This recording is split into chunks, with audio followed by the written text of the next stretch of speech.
అందరికీ నేను పూజ. మన ఛానల్ని ఫస్ట్ టైం చూస్తున్నట్లయితే మన ఛానల్లో ఇంకా చాలా వీడియోస్ ఉన్నాయి, చెక్అవుట్ చేయండి. నచ్చితే తప్పకుండా సపోర్ట్ చేయండి. కొంచెం కూడా ఆలస్యం చేయకుండా ఈ వీడియోలో మా వినాయక చవితి సెలబ్రేషన్స్ ఎలా చేసుకున్నామో చూసేద్దామా. చవితికి ముందు రోజే అమ్మ నానబెట్టాల్సిన పప్పులు శనగలు అన్ని నానబెట్టి ఉంచారు. నెక్స్ట్ రోజుకి గారెలు కుడుములు ఇవన్నీ చేయడానికి ఈజీగా ఉంటుందని చెప్పి. ఫెస్టివల్స్ అంటేనే అమ్మ వాళ్ళకి పని డబల్ అయిపోతుంది కదా. నార్మల్ డేస్లోనే చాలా పని ఉంటుందంటే ఫెస్టివల్లో ఇంక ఈచ్ అండ్ ఎవ్రీథింగ్ వాళ్ళే చేయాల్సి వస్తుంది. అందుకే మా చెల్లి అయితే హెల్ప్ చేసింది. మరి నేనేం చేశాను అనుకోవచ్చు, నేను కొంచెం లేట్గా లేచాను అన్నమాట. ఫెస్టివల్ కదా, ఇంకా మాకు కూడా ఆఫీస్ లేదు, నాకు పబ్లిక్ హాలిడే ఇచ్చారనమాట. నేను నిద్ర లేచేసరికి అమ్మ ప్రసాదం ప్రిపరేషన్ స్టార్ట్ చేసేసింది. ఇంకా ఇల్లు కూడా చాలా నీట్గా చేసేసి పూజకు కావాల్సిన సామాగ్రి అంతా ఒక చోట పెట్టేసుకున్నారు. చెల్లి అయితే పాలవిల్లు కట్టేసింది. ఇంకా పాలవిల్లుకి ఫ్రూట్స్ ఎలాడదీస్తారు కదా, వాటి కోసం తెల్లదారానికి పసుపు రాసి ఇంకా ఫ్రూట్స్ కూడా పసుపు రాసి బొట్టు పెట్టేసింది. వినాయక చవితి అనగానే ఫస్ట్ నాకు గుర్తొచ్చేది పుస్తకాలకు బొట్లు పెట్టి దేవుడి దగ్గర పెట్టడము. చిన్నప్పుడు స్కూల్ నుంచి నాకు ఇది అలవాటు అన్నమాట. స్కూల్లో అయితే చాలా బుక్స్ ఉండేవి కాబట్టి భలే సరదాగా ఉండేది. ముందు రోజు నుంచే ఇలాంటి ప్రిపరేషన్స్ అన్ని చేసేసేవాళ్ళము. బట్ ఎప్పుడైతే జాబ్ వచ్చిందో ఇంకా పుస్తకాలు తగ్గిపోయి ల్యాప్టాప్ ఎక్కువైందన్నమాట. సో ఈ సంవత్సరం అయితే ల్యాప్టాప్ కి బొట్టు పెట్టి దేవుడి దగ్గర పెట్టాను. మేము లాస్ట్ 3 years నుంచి అసలు వినాయక చవితి సెలబ్రేట్ చేసుకోలేదు. అంటే 2022లో ఒక సాడ్ ఇన్సిడెంట్ వల్ల మేము పండుగ సెలబ్రేట్ చేసుకునే కండిషన్లో లేము, అందుకే చేసుకోలేదు. 2023లో మేము వారణాసి వెళ్ళాము. కరెక్ట్గా ట్రైన్లో ఉన్నాము వినాయక చవితి రోజు, అందుకే చేసుకోలేదు.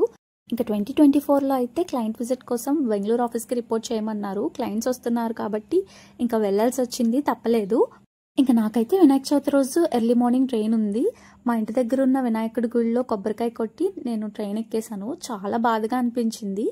అందుకే ఈ ఇయర్ ఎలా అయినా సెలబ్రేట్ చేసుకోవాలని చెప్పి మాకున్నంతలో బాగానే చేస్తాం. అమ్మ అంత కష్టపడి చేసినందుకు ప్రసాదాల టేస్ట్ అయితే చాలా చాలా బాగున్నాయి. ఎన్ని వెరైటీస్ చేసినా అన్ని కూడా చాలా పర్ఫెక్ట్ గా కుదిరాయి. ప్రసాదాల లిస్ట్ చెప్పేస్తాను, వినేయండి మరి. పులిహోర, పరమాన్నం, దద్దోజనం, చక్కెర పొంగలి, పాల తాలికలు, ఉప్పు ఉండ్రాళ్ళు, తీపి ఉండ్రాళ్ళు, గార్లు, బూర్లు, మోదకాలు, శనగలు, చల్లిమిడి వడపప్పు, పానకము. వీటన్నిటితో పాటు ఫెస్టివల్ వస్తే మన తెలుగు ఇంట్లో ఫస్ట్ చేసుకునేది అత్తెసర పచ్చిపులుసు కదా, అది కూడా ప్రిపేర్ చేశారు. ఇంకా ఈ ప్రసాదాలన్నీ ప్రిపేర్ చేసిన తర్వాత పూజ దగ్గర అయితే పెట్టుకుని పూజ స్టార్ట్ చేసాము. మీకు ఒక డౌట్ రావచ్చు, ఎందుకని వండిన పాత్రలతోనే ఇక్కడ వినాయకుడి ముందు పెట్టాము, వేరే బౌల్స్లోకి ట్రాన్స్ఫర్ చేయకుండా అని. కేవలం వినాయక చవితికి మాత్రమే ఇలా చేస్తారంట. మనం ఏ పాత్రలతో అయితే స్వామివారికి వండామో అదే పాత్రలు తెచ్చి అందులోనే పెట్టాలంట. అందుకే మేము వేరే బౌల్స్లోకి అయితే ట్రాన్స్ఫర్ చేయలేదు. ఇంకా మనం ఏ పూజ చేసుకున్నా, వరలక్ష్మి వ్రతం కానీ ఇంకా ఏ ఫెస్టివల్స్ చేసుకున్నా బౌల్స్లోకి ట్రాన్స్ఫర్ చేసి పెట్టుకోవచ్చు అనమాట. ఇదైతే మేము ఫాలో అయ్యే పద్ధతి. అందరూ ఇలానే ఫాలో అవ్వాలని ఏమీ లేదు. చాలా మంది బౌల్స్లో కూడా ట్రాన్స్ఫర్ చేసుకుని అప్పుడు దేవుడికి నైవేద్యం పెడతారు. ఈ ప్రసాదాలన్నీ దేవుడి ముందు పెట్టేసిన తర్వాత కథ చదవడం అయితే స్టార్ట్ చేసేసాము. నేనే కథ చదివాను ఈ ఇయర్, చాలా హ్యాపీగా అనిపించింది. అండ్ ఇన్ని ఇయర్స్కి నాకు కథ మంచిగా అర్థమైందనమాట. పూజ కంప్లీట్ అయిపోయిన తర్వాత కథాక్షతలు వేసుకుని వెంటనే తినడం అయితే స్టార్ట్ చేసాము ప్రసాదాలన్నిటిని. ఎందుకంటే మార్నింగ్ బ్రేక్ఫాస్ట్ చేయలేదన్నమాట. వండుకున్న ప్రసాదాలన్నిటిని అరిటాకుల్లో వడ్డించుకుని ఫ్యామిలీ మెంబర్స్ అందరం డైరెక్ట్గా లంచ్ చేసేసాము. ఇంకా తర్వాత కొంతసేపు రెస్ట్ తీసుకుని ఈవినింగ్ నుంచి అయితే మా ఊర్లో పెట్టిన విగ్రహాలన్నిటిని చూడడానికని వెళ్ళడం స్టార్ట్ చేసాము. నేను అమ్మ కలిసి వెళ్ళామన్నమాట. అసలు ఊరిలో ఎన్ని వినాయకుడు విగ్రహాలు పెట్టారో. ఫస్ట్ అయితే తణుకులో ఉన్న వినాయకులను అన్నిటిని చూసి తర్వాత మా విలేజ్లో ఉన్న వినాయకులను చూద్దామని డిసైడ్ చేసుకున్నాము. ఇదైతే చిన్నవంతెన పక్కనే ఈ విగ్రహాన్ని పెట్టారు. ఫస్ట్ ఇక్కడికి వెళ్ళామన్నమాట. ఇక్కడ నుంచి నెక్స్ట్ దుర్గమ్మ టెంపుల్ పక్కనే ఉన్న వినాయకుడి స్ట్రీట్ లో కొంచెం ముందుకు వెళ్తే ఇంకొక వినాయకుడిని పెట్టారు, అక్కడికి కూడా వెళ్ళాము. ప్రతి వినాయకుడి పందిరి దగ్గర పిల్లలు అయితే భలే సందడి చేస్తున్నారు. అయితే ఆటలాడుతున్నారు, లేదంటే అల్లరి చేస్తున్నారు, లేదంటే శ్రద్ధగా పూజలు చేస్తున్నారు. వీడియో క్లిప్లో చూపిస్తున్న వినాయకుడి దగ్గర చూసారా, పిల్లలందరూ చాలా భక్తి శ్రద్ధలతో పూజ చేస్తున్నారు. అక్కడి నుంచి గణేష్ చౌక్ దగ్గర ఉన్న వినాయకుడి టెంపుల్కి అయితే వెళ్ళాము. ఈ గుడి చాలా సంవత్సరాల నుంచి ఉంది. ఈ రోడ్ అంతా కూడా లైటింగ్స్ పెట్టేశారు, చాలా అందంగా ఉంది చూడడానికి. నాకు తెలిసి తణుకులో 3 వినాయకుడి గుళ్ళు ఉన్నాయి. ఫస్ట్ టెంపుల్ ఇప్పుడు మీరు వీడియోలో చూస్తున్నారు కదా, ఉండ్రాజవరం గణేష్ చౌక్ లో ఉంటుంది. సెకండ్ టెంపుల్ వెంకటేశ్వర పాత బస్ స్టాండ్ పక్కన మెయిన్ రోడ్కి ఆనుకొని ఒక టెంపుల్ ఉంటుంది. ఇంకా థర్డ్ టెంపుల్ అయితే మా ఇంటికి వాకబుల్ డిస్టెన్స్లో ఉంటుంది. వాకబుల్ డిస్టెన్స్లో ఉన్నప్పటికీ వినాయక చవితి రోజు మాకు దర్శనం చేసుకోవడానికి అవ్వలేదు. అన్ని విగ్రహాలు చూసొచ్చి అప్పుడు మన ఇంటి దగ్గర ఉన్న విగ్రహాన్ని దర్శనం చేసుకోవచ్చు అనుకున్నాం, కానీ మేము వెళ్ళేసరికి టెంపుల్ క్లోజ్ చేసేసారు. ఇప్పుడు వీడియోలో కనిపిస్తున్న విగ్రహం అయితే మట్టితో చేసింది. నాకు భలే హ్యాపీగా అనిపించింది. ఉన్న విగ్రహాలన్నిటిలోనూ ఎకో ఫ్రెండ్లీ గణేష్ అయితే ఇదే. మా ఊరంతా లైటింగ్సే. ఎక్కడ వినాయకుడి విగ్రహం పడితే అక్కడ లైటింగ్స్ పెడతారు కదా, అలా లైటింగ్స్ని చూసి ప్రతి వినాయకుడి దగ్గరికి వెళ్ళి దర్శనం చేసుకున్నాము. ఇదైతే సజ్జాపురంలో పెట్టిన వినాయకుడు, గుర్రాలతో భలే ఉన్నారు కదా. ఇది కూడా విజయవాడ నుంచి తెచ్చారంట. ఆల్మోస్ట్ అన్ని వినాయకుడి విగ్రహాలని విజయవాడ నుంచే పర్చేస్ చేసినట్టు అనిపిస్తుంది. ఎవరిని అడిగినా విజయవాడ అనే చెప్తున్నారు. ప్రతి సంవత్సరం లాగే ఈ సంవత్సరం కూడా భారీ విగ్రహాలను పెట్టారు. కానీ అవన్నీ ప్లాస్టర్ ఆఫ్ ప్యారిస్తో చేసినవే. మనం ఫెస్టివల్స్ చేసుకోవడం ఎంత ఇంపార్టెంటో పర్యావరణాన్ని రక్షించడం కూడా అంతే ఇంపార్టెంట్ కాబట్టి మట్టితో చేసిన వినాయకుల్ని పెడితే బాగుండని అనిపించింది. ఇందాక గుర్రాలతో ఉన్న వినాయకుడిని చూసారు కదా, అక్కడి నుంచి ఒక 2 స్ట్రీట్స్ అవతల ఈ విగ్రహం అయితే పెట్టారు. ఇది కూడా చాలా బాగుంది చూడండి. ఇంచుమించు 20 నుంచి 25 విగ్రహాలను చూసొచ్చుంటాము. అమ్మ ఓపిగ్గా తిప్పి చూపించారు. సజ్జాపురం వంతెన దాటిన తర్వాత ఇంకొక విగ్రహం కనిపిస్తే అక్కడ కూడా దర్శనం చేసుకున్నాము. అక్కడ నుంచి కొంచెం ఫ్రంట్కి వెళ్ళిన తర్వాత ముంబై స్టైల్ గణేష అయితే పెట్టారు. సేమ్ ముంబైలో ఎలా ఉంటుందో అలాంటి స్టైల్లో రెప్లికేట్ చేద్దామని ఈ విగ్రహం థీమ్ని అయితే సెలెక్ట్ చేసుకున్నారంట. వినాయకుడి బొమ్మ సైజు చిన్నదే అయినప్పటికీ చాలా కలగా ఉన్నారు. అండ్ ఫైన్ ఆర్ట్ లాగా ఉందన్నమాట. చాలా స్మూత్ ఫినిషింగ్ ఇచ్చారు విగ్రహానికి.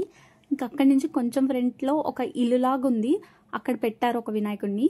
అక్కడి నుంచి ఈ భారీ విగ్రహాన్ని అయితే చూడడానికి వెళ్ళాము. లైటింగ్స్ తో భలే అందంగా ఉంది కదా. కొంచెం ఫ్రంట్కి వెళ్ళి చూసాము. అసలు ఎంత పెద్ద వినాయకుడి విగ్రహమో. అక్కడ జనం కూడా చాలా ఎక్కువ మంది ఉన్నారు. ముంబై లాల్బాగ్చా గణేష థీమ్ లో అయితే ఇయర్ డిజైన్ చేయించారంట విగ్రహాన్ని. అందుకే శివాజీ మహారాజ్ విగ్రహాన్ని కూడా చేయించారు. ఇక్కడ చాలా మంది జనమే ఉన్నారు. అండ్ విగ్రహం కూడా చాలా కలగా ఉంది. అక్కడి నుంచి మేము మెకానిక్స్ అసోసియేషన్ వాళ్ళు ఎవ్రీ ఇయర్ వినాయకుడిని నిలబెడతారు, అక్కడికి వెళ్ళామన్నమాట. ఇక్కడ స్పెషాలిటీ ఏంటంటే ఈ గణేష హ్యాండ్ అయితే మూవ్ అవుతుంది. రైట్ హ్యాండ్ ఉంది కదా, అది ఇలా బ్లెస్ చేస్తున్నట్టు మూవ్ అవుతుంది అన్నమాట.